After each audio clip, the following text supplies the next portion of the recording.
Long ago, the world was different. People lived by the rhythm of the sun.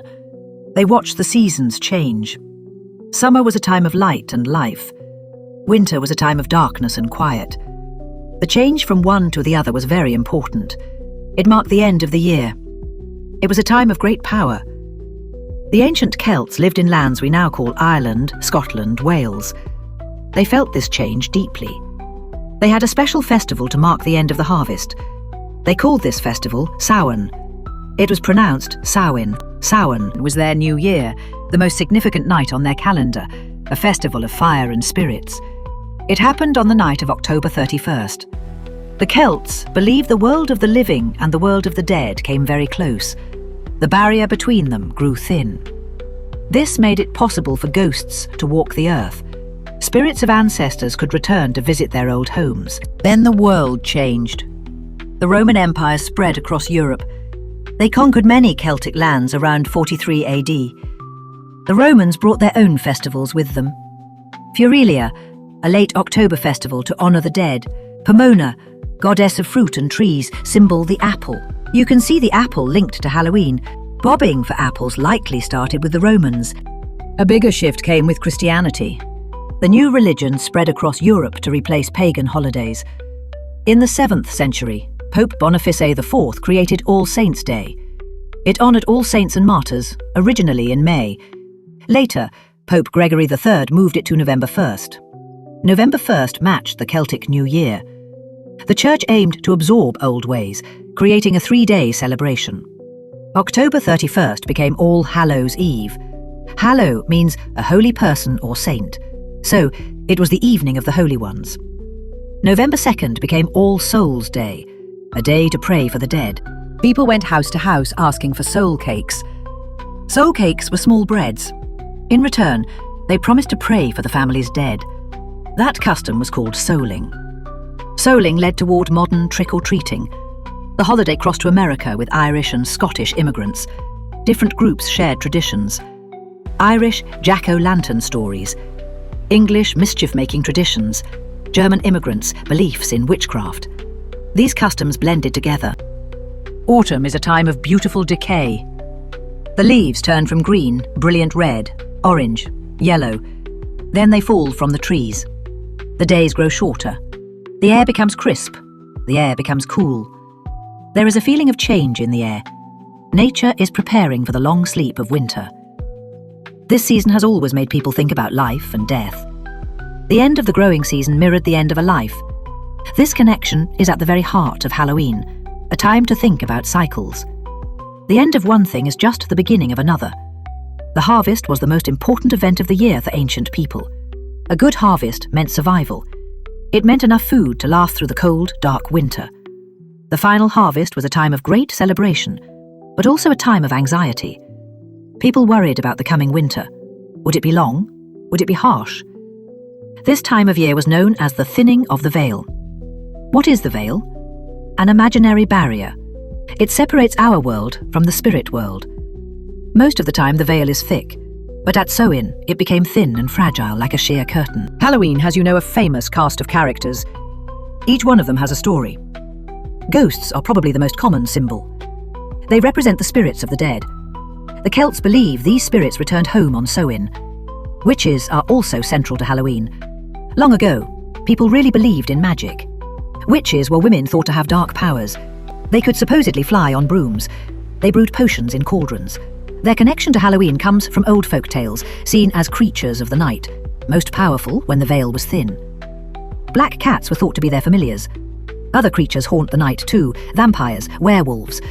They aren't from ancient Celtic lore, but from European folklore. They became popular in books and movies in the 1800s.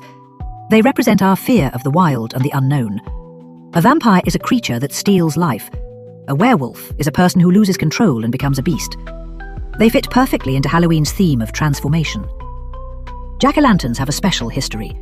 The tradition comes from an Irish folktale. A man named Stingy Jack tricked the devil. When Jack died, he was not allowed into heaven or hell. He was forced to wander the earth forever with only a burning ember the devil gave him. Clever Jack placed the ember into a carved turnip to carry it as a lantern.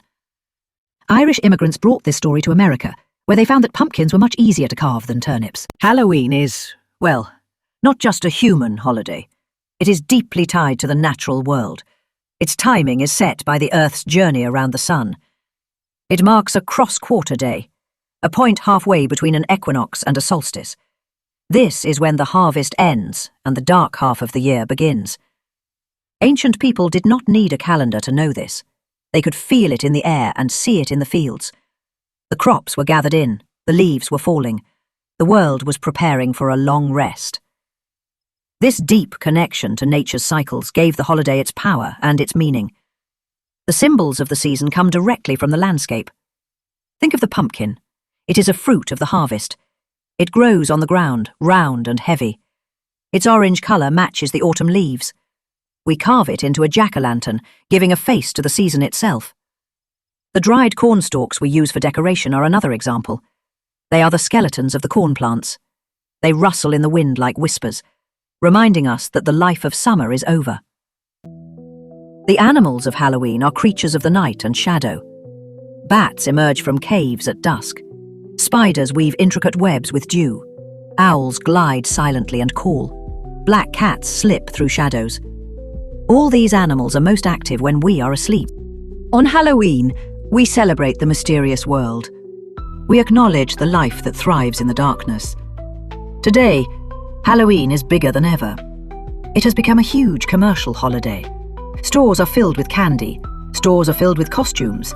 Stores are filled with decorations weeks in advance. It is a time for parties. It is a time for parades. It is a time for fun. For many, it is simply a chance to dress up. For many, it is simply a chance to get free candy. The ancient spiritual meanings can seem very far away, but if you look closely, the old spirit is still there. The core ideas of Halloween have not really changed. They've just put on a modern costume. The holiday continues to resonate with us for deep and important reasons. The act of trick-or-treating is a perfect example. On the surface, it's just for fun. It's also a modern version of souling and mumming. Children go door to door just as people did centuries ago. They ask for a treat. This simple act connects neighbours and builds community. For one night, we open our doors to strangers. We share what we have. It's a ritual that breaks down normal barriers between homes. It turns a neighbourhood into a festive shared space. Halloween also gives us a safe way to confront our fears. In our modern scientific world, we are taught not to believe in ghosts or monsters, but we are still afraid of things. We are afraid of death. We are afraid of the dark.